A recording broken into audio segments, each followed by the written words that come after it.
Now more than ever, we have an opportunity to be a positive force in the world, to help heal the divide, to treat each other and ourselves with respect.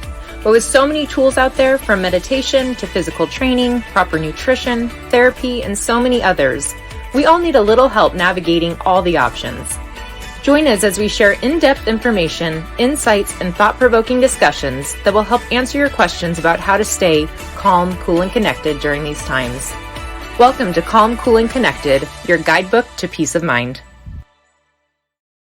Hello, and welcome to Calm, Cool, and Connected. I'm your host, Dr. Elizabeth Fedrick. Joining us today is former Navy SEAL, Dale McLellan. Dale has been diagnosed with a traumatic brain injury as well as post-traumatic stress disorder as the result of his time in the military. Dale is here today to share with us about his mental health journey and what he's realized along the way about the benefits of K9’s in his mental health healing. Hi, Dale. Welcome. Hi, how are you? I'm good. How are you? Not too bad. Thank you. Thanks for having me. So tell us a little bit about your background as we jump in. So you, as a former Navy SEAL and all that comes along with that, I'm sure that you live with a lot of reminders about your time in the military. Tell us a little bit about that journey. I joined the military, I think, 1989, joined the Navy, and had an interesting path in the Navy, which took me to the SEAL teams. And I spent 10 years in the military. Most of that was in the SEAL teams. Unfortunately, I was never a K9 handler in the Navy, but I wound up doing some K9 stuff outside. But the time that I spent in there was probably one of the best times of my life. You know, I found my people, if you will, the kind of people that I like to be around and to work with. And it was a life-changing experience for sure. I'm sure. And just probably really high highs and low lows of just so many different types of experiences that you go through. And now on the other end of that, there's probably, with the traumatic brain injury and the post-traumatic stress, how do you see that those things show up for you present day? Like, how do they influence your daily functioning? Well, I think I struggle most from a lot of anger management and anger issues. I don't know how well they actually can or do. I'm no expert on TBIs or how they diagnose that effect, but I've been going to a lot of different veteran therapy programs, and it's brought a lot of attention to the cognitive ability of how we function and what we do. So in the military, like you mentioned, we're go, go, go. And then when you get out and you're transitioned into the private sector, things aren't as dynamic sometimes. And in that process, I think a lot of us struggle with how to assimilate with everybody else because we're wired a little different. Sure. And certainly wired a little bit different after your time doing what you did. I think what's really interesting is that anger, a lot of people don't realize, is a manifestation of anxiety, really. And so a lot of the stressors that come along with the experiences that you faced, they're still active. I mean, that is what post-traumatic stress is that they are still active for you, which creates a lot of maybe fears or concerns, anxieties, which then manifests as anger. And so I'm sure that managing all of that and even trying to figure out where it's coming from is probably pretty difficult for you on a daily basis. Yeah, it's challenging. And it's become more and more on the forefront as I work with other veterans and go to some of these therapy programs, which have been, it's been very interesting to see their struggles and draw some comparisons to those and find a process on how we all move forward.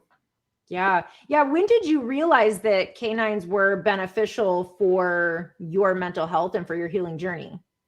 It was by accident, really. I've had a lot of pets growing up, and I enjoyed dogs, but I never had a working K9. And the program, like I mentioned in the beginning, I wasn't a handler in the military. Unfortunately, the program didn't exist. So I started going to other charitable events, similar to the other therapy programs I was discussing. And in that process, I crossed paths with K9 handlers and people that were doing service dogs. And they were gracious enough to offer me a service dog. And I initially did not want it.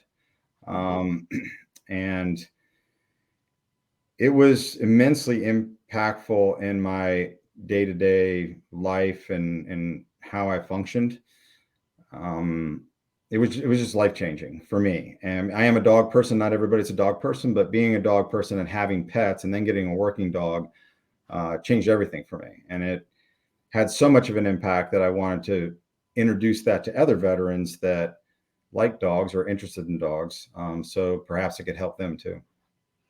That's, I'm sure. So the connection that comes along with a service dog or, you know, a family dog, but especially when they're trained for that connection and you're able to use them as such, that can be really impactful as you're describing. What were some of the things that you noticed? What were some of the benefits that you started to become aware of? So the bonding process took a little longer than I realized. I kept thinking I was bonded with the animal in the way they were saying, but when that happens, you'll know. And I would say there's something like 50 different functions that canines provide to disabled veterans, from seizures, mobility, PTSD, security, medical stuff. You know, they can provide home protection, they can retrieve prosthetic limbs, they can assist in mobility, detect depression and seizures, rebuild trust issues, help with situational awareness, which is a lot of what my dog does to take away that anxiety that you had mentioned for me, and just rebuild social interactions and communication breakdowns, and bring peace and happiness to the family and to that veteran. And it's a really wonderful thing. It's very similar to the equine therapy, I think, that they do equine for kids. Sure. Yeah. And that's a great comparison, because you're absolutely right. A big part of animal assisted therapy in general is the co-regulation that can take place, and that the animals are often in a calmer state of mind and that they can help us do the same. We actually regulate, and our heart rates can join up with each other. And so that creates a lot of safety and stability and relaxation. Do you notice that with the connection that you have with your canine, that you can kind of, when you are in a bonding moment, you can feel yourself relax in that way? Yeah, absolutely. The, nature, and then the canine, which is nature, right? The animal, the one animal that seeks out human attention. I've had a few moments that have been challenging, and the first couple times the dog approached me, I was like, get away, like, stop it. And she was very persistent in her process of what she was doing. And it was immensely helpful. Yeah, she definitely can detect when I'm not in a good state of mind, or depressed, or upset, or angry, or.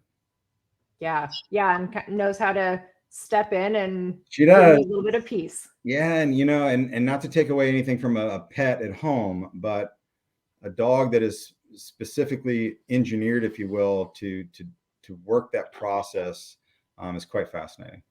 Yeah, yeah. I have a client who had a service dog for a long time for a different reason, but he would talk about that a lot, that the comparison that people make between like a domestic animal and a service dog, that it's just not the same, that there's just a different level, a bonding connection that takes place when, I mean, that's really their role, is to take care of you in a lot of ways. Yes, it is. Tell us a little bit about the program that you do currently. So did you develop a program? Do you tell us about that? So I had been exposed to quite a few different charities, and a lot of times the dog was part of that, but I didn't see where the dog was the focus, and then the money that was raised was directly applied back to the canine program. So in collaboration with my son and some friends of mine, we decided to start our own charity, and that's FrogDog Canine. And the frog, obviously, from the frogman side of things, and then the dog is self-explanatory. So we started with a mission of the idea of maybe trying to provide service animals. The pointy-eared dogs, for example, and I don't know if you can see Amagi back here. This is, well, he's laying down, but the pointy-eared dogs, from the working standpoint in the military, are very unique animals. And only recently have they figured out transitional processes for those dogs now to go to veterans. And it's not always the best dog for a veteran, a dog that was meant to attack and bite and do other types of things. That doesn't mean they're not great service animals. They are. It just depends on how they're being utilized. And then on the floppy-eared side, whether it's Labradors, Golden Retrievers, there's a lot of really wonderful animals out there that can help. So we started with the idea, to make it a little shorter, to provide service dogs. And that market was flooded in ways that were very interesting. Like I said, there's somewhere around 50 different types of services the dog can provide. And since we started the foundation or the charity, we met a lot of different groups that were doing that and truthfully doing a great job at it. So then we were like, okay, if we use other people to help get the dogs, then we can raise the money to pay for the dog and get the dog to the veteran.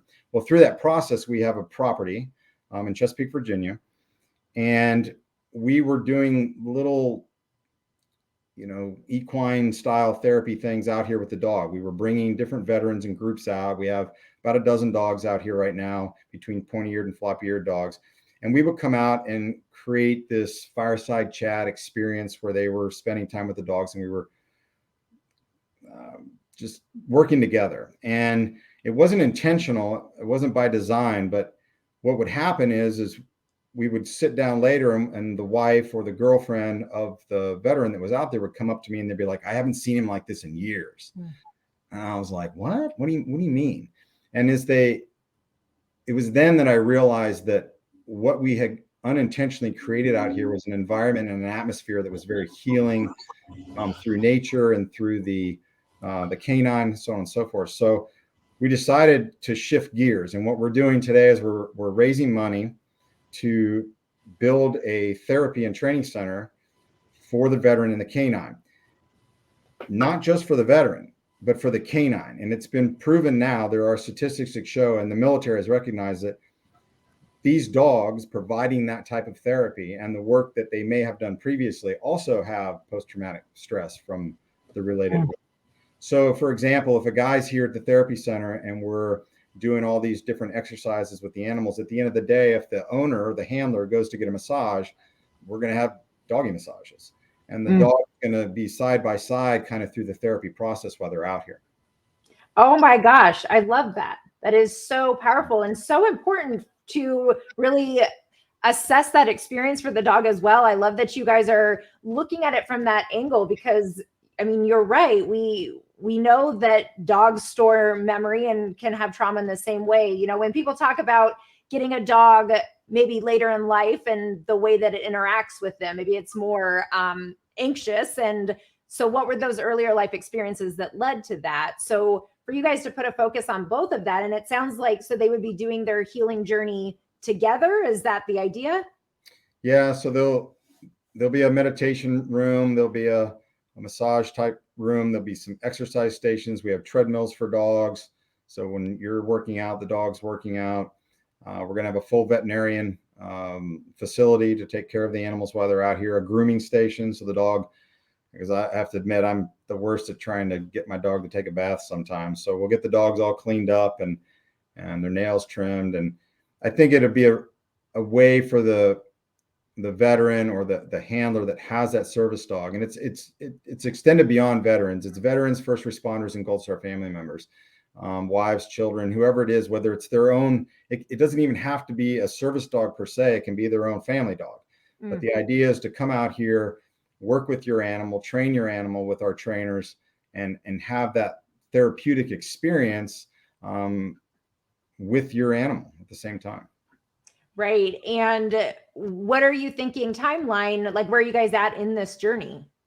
So we're actively doing retreat activities out here.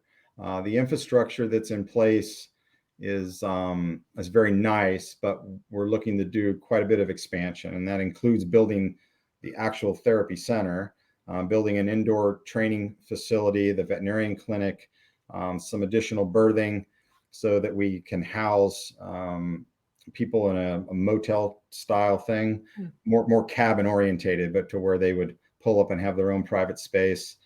And so we're doing it now, and we're actually just finished some of the engineer drawings, and we're going to start pushing out the conceptual design and try and raise money to facilitate that.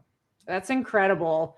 So you had mentioned earlier about that partners or family members would come up to you, like the vet's family members or partners, and talk about how they just noticed a shift in that person.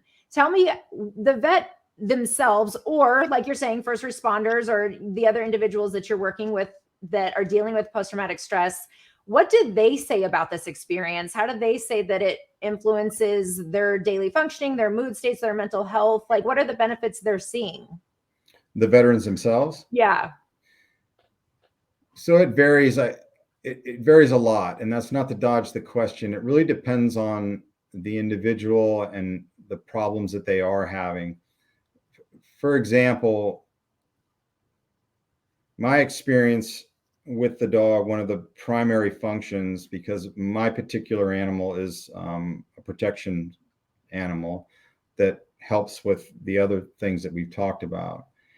And what I find unique about her and what I noticed over time she was doing for me is, not to sound weird, but that whole idea where you hear about a guy when he goes into the restaurant, he's looking for the exits to the restroom and sizing up people. I mean, that in some extent is very real for highly vigilant, people that are alert and have been in that environment, whether it's a police officer or a soldier or a sailor. And she started picking up that role and that responsibility kind of unbeknownst to me. So she would sense or see things and alert me, whether it was by a bark or a bump or her positioning or how she would pull on the lead, to where she would see things and notice stuff far in advance than I did. And over time, I realized that, if you will, she had my six. So that really reduced my anxiety and my frustration with trying to constantly be alert and know what's going on. And it was even camping, if you go camping now, I'm less concerned about the environment and the things that are out there, because the dog is always in tune with that. And she helps bring me more in tune with that. So I become more in tune with nature and with myself, spending time with her outside and in the woods. And there are other benefits, but that was like the biggest one that I noticed out the gate when I started working with the K9. That makes a lot of sense why that would be so beneficial for your anxiety. Because again, when we're talking about the threat state, and we're the amygdala, the emotional center of the brain, and that stores sensory memory. And so all of your traumatic experiences are still stored actively in your amygdala. And so anything that can remind you of that in any way, I mean, it could be a smell, it could be something really simple, can alert you to that. And so if you're constantly being alerted, you're obviously constantly anxious and on high alert, as you're describing. And so that is such a powerful thing that you're describing, that she's able to check that out for you, so that you can kind of tell your brain in a way like, yo, relax, like she's got us here, like we're going to be okay. And I'm sure just like the sense of relief, and as you described, even like going to dinner, what a difference that makes even for that type of experience. Yeah, it's very nice. And so does the program that you guys are setting up, does it allow the veterans to also spend time with each other to build connection? Like, is the idea that the dogs, the veterans, like it's a community really, that they're all supporting each other? It is. Thanks for asking. So I've been fortunate now to go to home base, to the Virginia High Performance, the Mosaic Retreat. I've worked with Forest Blue. So watching these and I mentioned those because they have been very beneficial to me, and they are great organizations, and they're the ones that I've experienced thus far. And so we've started to, and I say we, my son and the rest of the board, have started to model what we're doing off of what we've learned from them and their lessons learned, right? So when a veteran or first responder or Gold Star family member would come here, there'd be no expense to them. And what I liked about some of the other retreats that I went to is I can spend my time in solitude if I want, or I can come to the group sessions. And it made it very comfortable for me to move from one to the other. And it's similar here. The idea is that there would be functions for the fireside chats or group activities where we were working the dogs, or the obstacle course, which has ADA and non-ADA compliant obstacles for you to work both the human and the dog. So we give them the opportunity to work together, to share their stories, and to heal collectively. but also allow them time to spend solely with the animal or in nature or in the meditation room and spend that time by themselves. So important. So important that you're meeting them where they're at. So what they need is how you guys are showing up for them in so many ways. It's a really powerful healing model you guys have set up. It's quite amazing. Where can people learn more about your program, website, or social media? Yes, so we have a website, frogdogk9.com, and then the Instagram is FrogDog Storm, and we're also on Facebook. That's K9 Storm on Facebook. Well, very good. Thank you so much, Dale, for being here today. I really appreciate you sharing with us all about this truly incredible program. Thanks. We really appreciate it, the time, and to be able to get our message out. And donations are appreciated from those that can contribute, whether that's $5 or more. And if you're a veteran and you want our help, give us a call. Come out here, spend some time with us and the dogs. And on your website, is that where people can donate if they? Yes, there's a donate charity button on the website. Perfect. Well, thank you again for being here. Thank you very much for having me. And thank you all for tuning into this episode of Calm, Cool, and Connected. Make sure to find us on Facebook and Instagram, and also make sure to rate and subscribe to our podcast so that others can discover our content as well.